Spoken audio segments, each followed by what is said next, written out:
Olá, meu nome é Rafael Procópio, esse aqui é o canal Matemática Rio e hoje eu estou na Escola SESI de Duque de Caxias para falar do valor associado à segunda letra da palavra esportes. E aí, descobriu qual é o valor associado à letra S?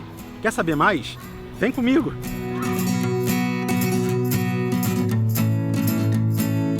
Aqui, o S é de saúde, pois sadia é a relação entre esportes e educação. E aqui na Escola SESI, esses setores trabalham juntos, tudo isso para a criação de um ambiente mais saudável e propício para a aprendizagem. Vamos ver como?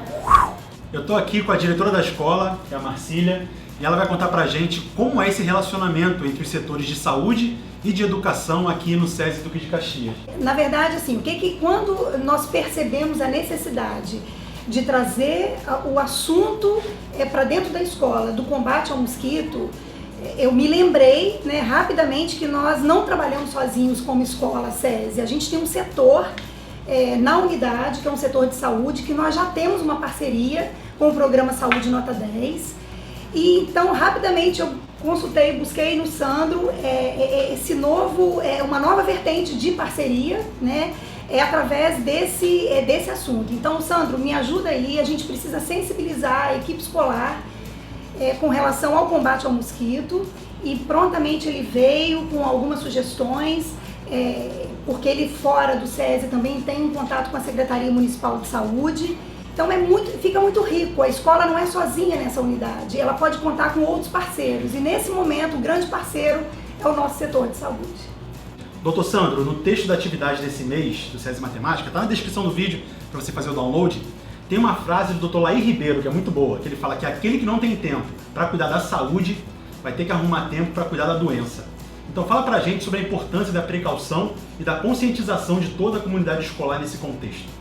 De fato, Rafael, sempre quando a gente fala em saúde, paradoxalmente a gente pensa em doença, mas a promoção à saúde é principalmente a precaução. E o primeiro passo para a precaução é a informação.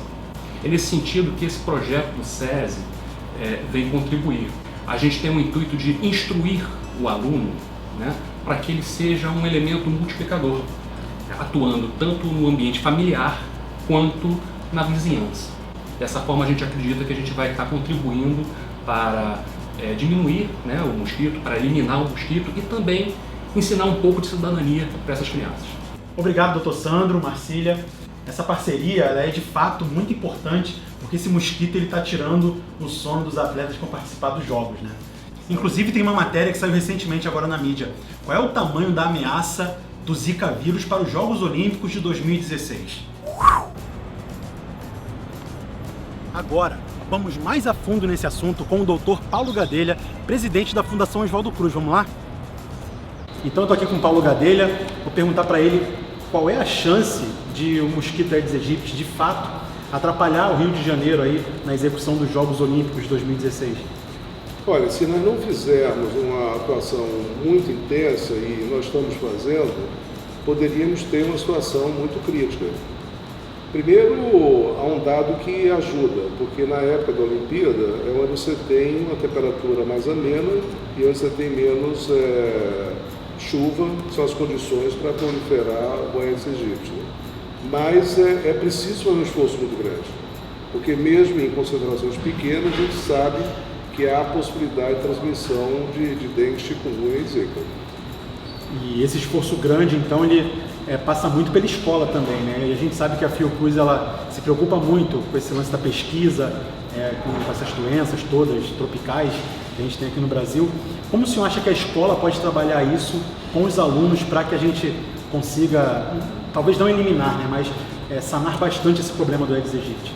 Olha, os alunos e as escolas são peças fundamentais. Primeiro porque o aluno, o adolescente, ele tem uma capacidade, uma vez informado e convicto, ele consegue transmitir para a família, para amigos, para a vizinhança, algo que muitas vezes os adultos, pela inércia e pela possibilidade mais cética, não tem essa garra e essa capacidade. Segundo, porque a escola ela é também um nó de uma possibilidade de uma ação coletiva e que ela pode, a partir dali, se constituir em rede, tanto com relação a outras escolas, como com relação à vizinhança, e fazer um processo coletivo que é fundamental. Então, agradecer ao presidente Paulo Gadelha e vamos ver agora como a gente pode transformar isso em conteúdo. Vamos lá? Como vimos, tanto o Dr. Sandro quanto o Dr. Paulo Gadelha reconhecem a importância da escola ao tratar desse assunto. Nesse caso, discutir informações de qualidade é uma ótima maneira de mostrar como verdadeiramente os processos ocorrem. Uma pesquisa feita pela equipe de um pesquisador da Fiocruz mostra o quanto o Aedes aegypti é capaz de transmitir doenças. O estudo mostra que de cada 100 mosquitos que picam pessoas aí infectadas com Zika, 20 são capazes de transmitir o Zika vírus, enquanto a dengue são 40 mosquitos que transmitem e o chikungunya 70, olha aí. Na Colômbia, em um único paciente, foram encontrados os 3 vírus, tanto o Zika vírus, quanto da dengue, quanto aí o do chikungunya. Eu perguntei até pro Dr. Paulo Gadelha em off sobre a possibilidade de uma pessoa contrair as 3 doenças. É improvável, mas é possível de contrair, né? No caso desse rapaz da Colômbia, ele foi picado por 3 mosquitos diferentes. Pro azar dele, os 3 mosquitos estavam aí, cada um deles com um dos vírus, portanto ele ficou com as 3 doenças ao mesmo tempo. E na matemática, quando falamos aí em possibilidades, em chances, nós associamos isso ao cálculo de probabilidades. E no texto da nossa atividade desse mês, está na descrição do vídeo, tem uma questão de probabilidade do Enem que aplica esse conceito aí no mundo esportivo. O professor Jackson de matemática, lá da Escola SESI de Duque de Caxias, desenvolveu essa questão com seus alunos de uma maneira muito interessante. Eu assisti e vou dar uma palhinha para vocês aqui. Pois bem, diante de um problema, o professor ele comentou com a turma sobre a importância da realização de algumas etapas para resolvê-lo. A primeira etapa é a compreensão do problema. Essa questão aí do Enem de 2015 tem a ver com identificar um atleta que está suspeito ali de ter sido dopado. Para resolver um problema, é comum seguirmos um caminho que parte do seu entendimento. Quando entendemos, sua lógica e estrutura podem ser usadas em situações semelhantes. Assim, a estratégia para resolver uma situação é também suficiente para outras, isto é, passamos a ter um modelo de solução. A segunda etapa é a construção de uma estratégia para resolver o problema. Para começar a pensar na resolução, o professor dividiu a turma em 3 grupos e cada grupo ficou responsável por traduzir, entre aspas, um dos modos de sorteio da questão. E aí eles utilizaram o contexto do baralho, que pela possibilidade da manipulação desses objetos, foi possível aí construir um espaço amostral menor e a sua compreensão pode ser considerada mais simples do que em relação a esse problema do Enem. Então, somos no módulo 1, né? E ele está escrito que devemos sortear 3 atletas dentre de todos os participantes. No caso, usamos o baralho. Entramos no acordo que vamos sortear 3 cartas dentro de todo que são 52 cartas. Bom, meu grupo foi responsável pelo segundo método, que no caso ia sortear primeiro uma das equipes e depois 3 atletas. No caso das cartas, iríamos sortear um naipe e depois 3 cartas. Bem, no programa ele diz que ele escolhe 3 equipes, dentro dessas 3 equipes ele escolhe um atleta. Passando para o baralho, você escolhe 3 naipes, de cada naipe uma carta. A terceira etapa é a execução. Nessa etapa, cada um dos grupos então pegou os seus baralhos e aí, respectivamente, calcularam do modo 1, do modo 2 e do modo 3 a possibilidade de tirarem essas cartas. E todos eles chegaram então a uma conclusão. A quarta etapa é a revisão.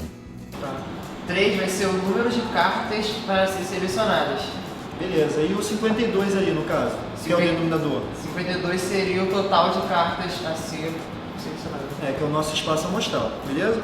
Agora, se a gente pensar no contexto do Enem, né, da questão do Enem, o espaço amostral é diferente, porque são 20 equipes e cada equipe com 10 atletas. Então você tem um total de 200 atletas.